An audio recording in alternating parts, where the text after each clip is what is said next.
नमो बुद्धाय. आज आपण बघणार आहोत जीवनात पूर्णता साधणे म्हणजे धम्म होय. 3 प्रकारच्या पूर्णता असतात: कायिक, वाचिक आणि मानसिक. मानसिक पूर्णता कोणत्या प्रकारची असते? आसवे अथवा चित्तमल पुरा नष्ट होऊन ह्या जीवनात संपूर्ण चित्त विमुक्तीचा अनुभव घेणे, प्रज्ञेने आसवांपासून विमुक्ती मिळवून त्याच अवस्थेत सतत वर्तणे ह्यासच मानसिक पूर्णता म्हणतात. आणखीही पारमिता आहेत आणि भगवान बुद्धाने त्या सुभूतीला सांगितल्या. सुभूती म्हणतात. बोधिसत्वाची दानपारमिता कोणत्या प्रकारची असते?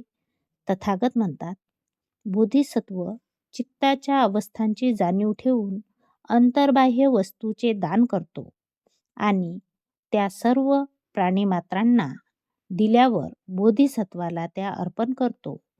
दुसऱ्यांनाही तो तसे करण्याची प्रेरणा देतो. कुठल्याही वस्तूबद्दल त्याच्या मनात आसक्ती नसते.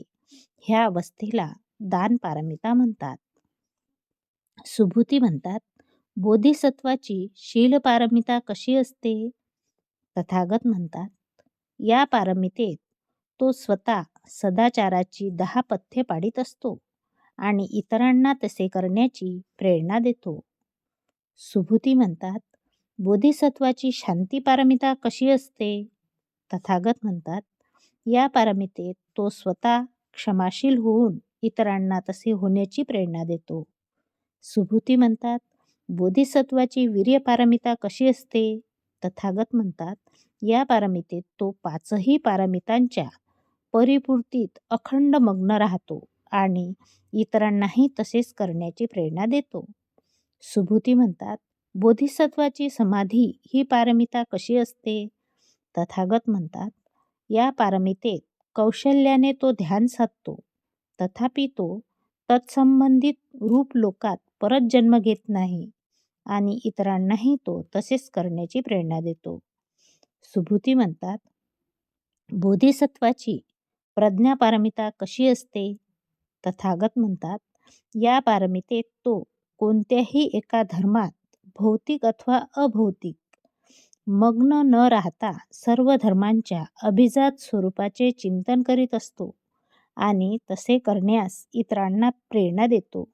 अशा पारमिता अंगी बाणविणे यालाच धम्म म्हणतात. अशा प्रकारे आज आपण जीवनात पूर्णता साधणे म्हणजे धम्म होय हे बघितलेलं आहे.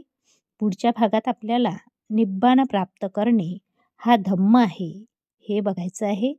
तोपर्यंत नमो बुद्धाय. जय भीम.